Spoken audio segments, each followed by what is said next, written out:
Assalamu alaikum class. So today we are with a new topic, and that is an introduction to the art of personal essay writing by Philip Lopate, an anthology from the classical era up till present. In this non-fiction book, The Art of Personal Essay, that starts from the classical back era up till the present, the 1994. The American literary critic Philip Lopate, who explored the history of personal essays, writing examines within the start of the earlier centuries up to the modern era in America. Lopate finds these essays as to be the critical component to understanding for having few lifestyles and social mores of people throughout the history as well. According to Lopate, the personal essay is noted for its friendly, conversational tone and drive forward towards honesty and confession. And it's often quirky, for example, the individual's personal voice as well. For example, The Art of the Personal Essay is the first celebrated anthology from the fertile genre, means the recent genre of, by presenting more than essays, including the multiple portions in it, the influential, the forerunners from ancient Greece, Rome, the Far East, masterpieces, and from the dawn to the personal essays, in starting with the 16th century and then focusing the finalist 4 centuries, the editor Philip Lopate himself, from acclaimed essayist as well. He's also known as and considered to be the father of creative non-fiction as well. Its historical grandeur, depth, diversity. The anthology is divided into 3 major 5 sections, but we will be discussing first the 3. Those starting with Lopate's examines. Please, for example, I'll give you an example over here. Lopate examines the work of Seneca. Now, the first and foremost Roman philosopher. Now, Seneca gave us the message of few identical things that was from that Roman or first centuries. The born around the 3 years moving forward, Seneca was the son of the wealthy Roman writer. Throughout his essays, plays, letters, Seneca was a pioneering figure in developing the philosophy of Stoicism. Now, I would like to once again give you examples on Stoicism. For example, this word is new to you. For example, I'm giving you an example on Stoicism.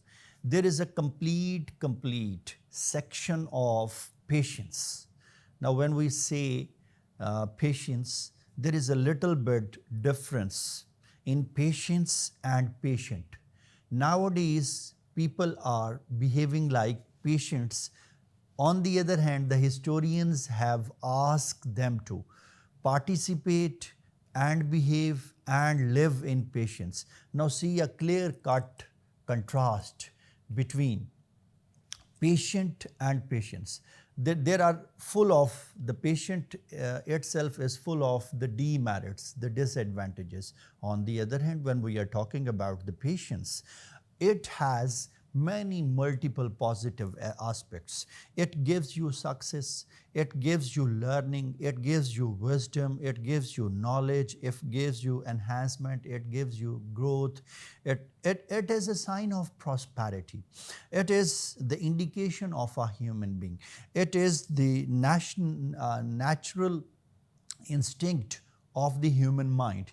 Actually, it controls the wisest thing of it. But on the other hand, when we are talking about patient, so that shows that how greedy, how lusty, and how negative once you are on. That's why that track leads to unsuccessful stories or moving forward to the dejected stories. Moving forward, school of thought that the counsels people to live by a system of logic rather desire for pleasure on the fear of pain. His legacy as a stoic was cemented when calmly took his own life at the year 65 at the request of Emperor Nero, who was suspected in his involvement in an assassination plot, for example, murdering.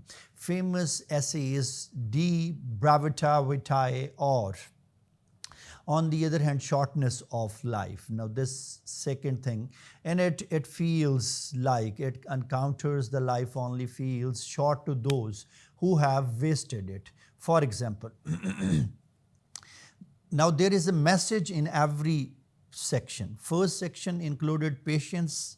It is a moral, ethical, and a successful quality. Second is that you are being gifted with a precious gift of Almighty, the Creator, that is life. Few people are utilizing it. On the other hand, there are multiple people who are just living their lives. So when we clearly draw a line between the usefulness and the uselessness about life. When I talk usefulness, it means do what you are asked to do what your religion says, do what the laws says, do what the citizenship says, do as the Romans do. For example, as the empire asks you to do it. But on the other hand, what is this? You, all of us are behaving very, very senseless. We are creating a fuss. We are creating the uselessness. Now this uselessness, we are wasting our time. We are wasting our energy. We are wasting our ages. Nowadays, it is a common thing in order to waste time. People, I have heard people saying, look busy, do nothing. That is an example of wasting life. Nowadays, people are full of wastage of time, and that time is a parameter and an example of life. But on the other hand, what the Lopate has urged us in order to understand in this anthology, that was use and utilize your life, means moments, seconds, minutes, days, week, years, decades, or overall life in the meaningful way, the usefulness. So there is a clear-cut line in it. Moving forward, one must be lived in it.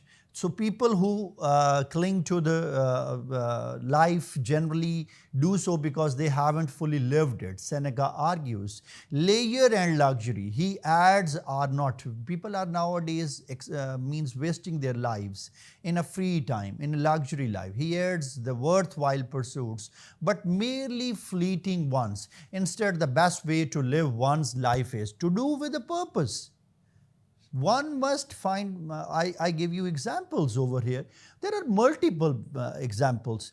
You have a purpose. Everything is founded on the purpose. In fact, your life must, that goals, that ambitions, that journey is a purpose.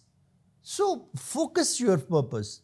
First, diagnose your purpose. Then go to that, means attain that purpose, and try to fulfill that purpose. If you are without purpose, that is like a person without direction, and that person may lead in a dangerous end or a blind alley where there is no other way, or it is to die, or it is to commit suicide, or it is to waste his her soul.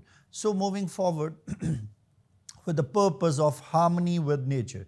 Lopate also identifies that anger, now third thing, anger is an important Seneca's essay. In it, he characterizes feelings as, for example, your choice. It is your choice. When one feels angry, one is actually rejecting calm and reason. For example, see, there is a clear-cut difference in anger and happy life. If, for example, I will give you examples over here. If you are focusing or continuing with happiness, what happens? Your time becomes, your efficiency becomes 100%, your times becomes very supportive to you, not problematic. People around you get satisfied. On the other hand, when you get angry, for example, this is the worst thing you can produce in your behavior, in your ethics, in your communication. When you are angry with someone, what else he, she will be giving to you? That is the reciprocal. Reciprocal means he, she will be disliking you, he, she will be rejecting you, he, she will be showing disobedience to you, disloyalty to you, or a kind of non-sincerity to you. All those negative elements starts with anger. So the best thing Lopate highlights in it was, never ever be angry with others.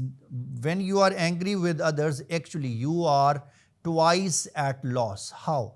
Once and firstly, you are using your positive energy into a negative trait. Secondly, when you are angry with someone, those peoples never ever accepts you, never ever listens you, never ever consoles you, never ever promotes you.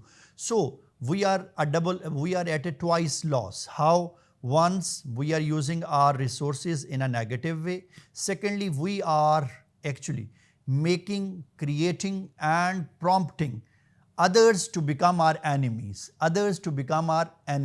So with the help of friendliness, happiness, or appreciable, you may encourage the others in order to participate with you, in order to encourage with you, in order to work with you, or learn in an atmosphere of healthy atmosphere as well. So moving forward, finally, Lopate singles out that other personal essays from less well-known or the complete unknown authors of Seneca's era that depict everyday life in an ancient Rome, such as the day at the public bathhouses, funerals for a young daughter. Now these are the celebrations. Now the essays humanizes what means those who lived in the past. Actually, this is a cycle. The people who have lived with other creatures, with other traits in the city, in the region, the classical texts do not. Forerunners is didacted to 5 early writers whose work is enormous, means asking a kind of similar to each other's personal essays. So when we are talking about this Seneca's and other contemporaries, for example, Montagues, now these are new writers. They are actually the historians. These are new names to you, but they are the pillars of history. They are the pillars of Rome's. You have heard a favorite line, do as the Romans do. So these are from the Plutarch and Montagues, and Shakespeare get influence from it, and he has quite being familiar, and he has added many examples over to them with these creatures as well. So moving forward, the favorites, Japanese say Shonagon and the Kenko.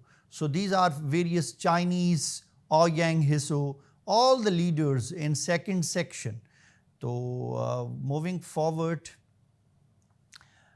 in second section, Fontaine consists entirely of 3 essays that is written by Montaigne in the Fontaine, that of the 16th century, the French philosopher. So Michael D, the complete name over here is the Michael D. Montaigne. The Michael D. Montaigne.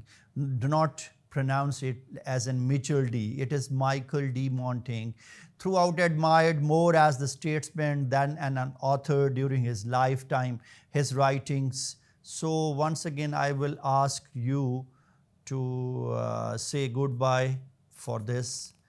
Jazakallah. God bless you. Allah Hafiz.